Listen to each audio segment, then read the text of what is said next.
Good morning, and a warm welcome to your show, Sunny Mornings San Francisco.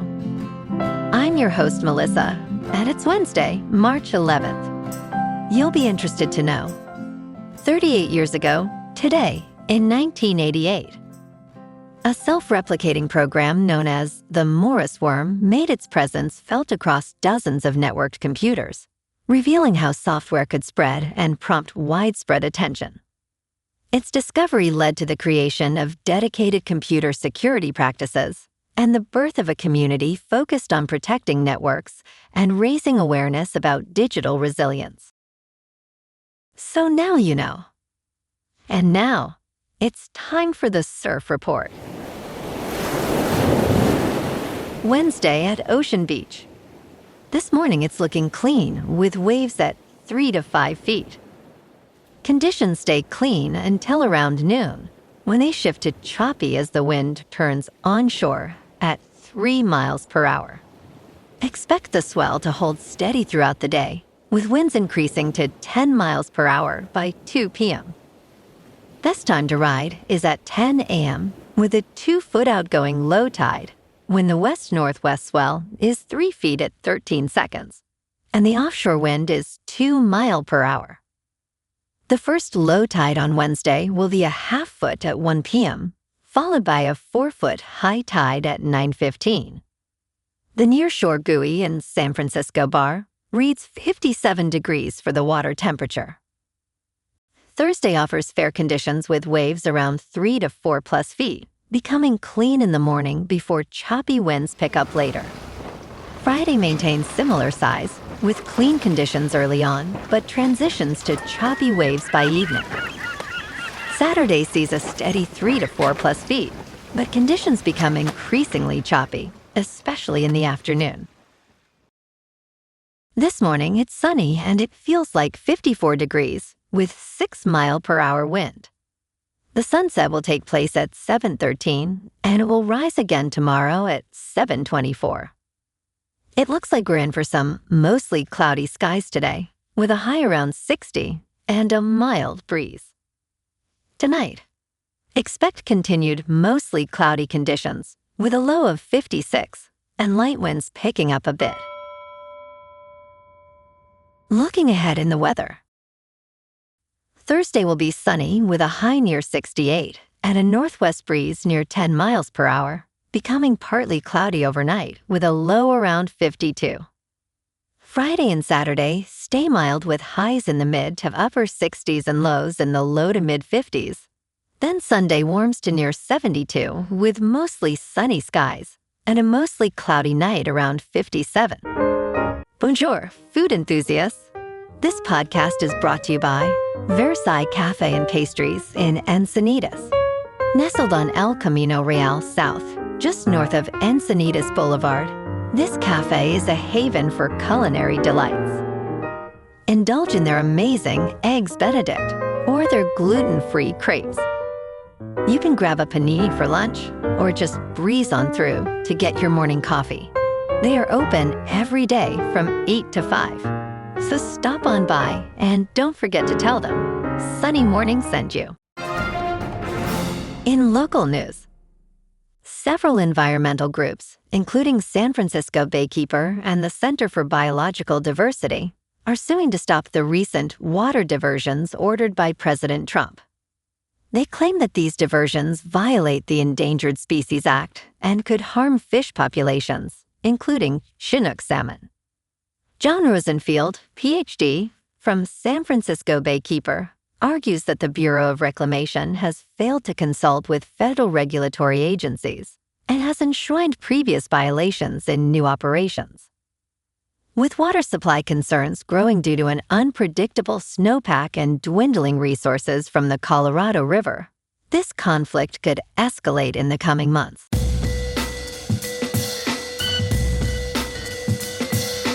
Now on to sports. In college basketball, A.G. Diganza put on a historic show in the Big 12 tournament. The BYU freshman scored 40 points against Kansas State last night, setting a new Big 12 tournament record for freshmen and surpassing Kevin Durant's mark of 37. Dibansa shot 15 of 21 from the field with 9 rebounds and 6 assists in a 105-91 win. He faces West Virginia today in the second round. Meanwhile, 15th-seeded Pitt pulled off an upset in the ACC tournament, with DeMarco Minor hitting the game winner with 0.7 seconds left for a 64-63 victory over Stanford. The Panthers dominated the boards with a 20-7 advantage on offensive rebounds. Switching to the diamond, Italy stunned Team USA 8-6 in World Baseball Classic pool play. The Italians took an 8-0 lead before the Americans mounted a late comeback that fell short. Italy improves to 3-0, while the USA finishes pool play at 3-1. In local sports, the Warriors will get clarity on Steph Curry's knee today, with Friday's matchup against the Timberwolves at Chase Center his earliest possible return window. Golden State is fighting for playoff positioning as the Dubs await word on their franchise player. Down in San Jose, the Sharks open a critical 5-game road trip tomorrow night in Boston, facing a Bruins team on a 12-game home winning streak. The Sharks sit 1 point behind Seattle for the second wild card, with 74% playoff odds. Macklin Celebrini is chasing 100 points. He's at 89 in 61 games and could hit the milestone this week. Meanwhile, in free agency out west, the 49ers signed Mike Evans Monday on a 3-year deal to bolster their passing attack. They're facing a stiff defensive challenge after recording a league-leading 20 sacks last season, with Nick Bosa recovering from ACL surgery. In top news, gold investments have been rewarding for many investors, especially those who bought over a year ago. Gold's price rose from about $2,600 per ounce early last year to over $5,500 per ounce in early 2026. Investors are increasingly buying gold to protect against stock market volatility. The federal government taxes gold as a collectible, leading to higher long-term capital gains rates. However, a strategy known as the IRS loophole allows investors to hold physical gold in a self-directed gold individual retirement account. This offers tax advantages similar to traditional retirement accounts. Investors can benefit from tax-deferred growth or tax-free growth, depending on the type of account. In business news, surging oil prices are upending the stock market, and the travel industry is being hit particularly hard. Norwegian Cruise Line and Carnival have both fallen close to 20% since the conflict began, making them the 2 worst performers in the S&P 500. Southwest Airlines is down 16%, while United Airlines has dropped 13%. As oil prices surged above $100 a barrel, airlines and cruise operators were around 3 to 4% lower in pre-market trading. However, it is still possible for the energy spike to become a short-term headwind for the travel sector. In crypto movement, Bitcoin is up 2% to $70,000. Ethereum is up 1.5% to $2,000. And XRP is up 1.5% to $1.39. Moving on to a more local vibe. In our community spotlight on health and wellness, we are working with a national Pilates studio to bring you some free classes, so listen up. Check out Club Pilates, with several locations in the San Diego area. Pilates presents a comprehensive wellness approach, cultivating strength, reducing tension, and elevating mental well-being. Scientific research affirms its benefits. So now you can check out Club Pilates for a free class, with locations in Encinitas, Solana Beach, Oceanside, La Jolla, and more. Just be sure to tell them Sunny Morning sent you by. And now, back to the show. Let's talk tech. AI agents are becoming more prevalent, yet they remain unpredictable. Recently, an AI agent named Rome, part of a research project by a lab linked to Alibaba, unexpectedly began mining cryptocurrency.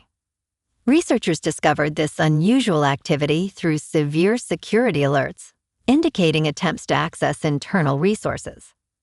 They described the AI's actions as unsafe behaviors arising without explicit instruction. Fortunately, the researchers intervened before any real-world damage occurred. This incident highlights the potential risks associated with AI agents in the corporate world. As their popularity grows, so does the need for stricter guidelines. And in entertainment news, War Machine, a new sci-fi action film starring Alan Ritchson, was the most watched title on Netflix during the week of March 2nd to March 8th, debuting with 39.3 million views in 3 days. Season 4 of Bridgerton was the second most watched title overall and the most watched on the television chart, hitting 13.1 million views in the first full week of availability for Part 2. The season debuted at number 1 with 4 episodes in January, then returned to number 1 with 28 million views last week with the release of its final 4 episodes. Well, alrighty folks, it's time for the quote of the day. And today, our quote comes from the American computer scientist and internet pioneer, Vint Cerf. And he said, "The internet is a reflection of our society, and that mirror is going to be reflecting what we see." And that's a wrap for this morning. You can check out our Instagram, YouTube, and TikTok for some captivating aerial videos with local news and the surf reports. Have an amazing day, my good friends. We'll see you tomorrow with another episode of Sunny Morning San Francisco.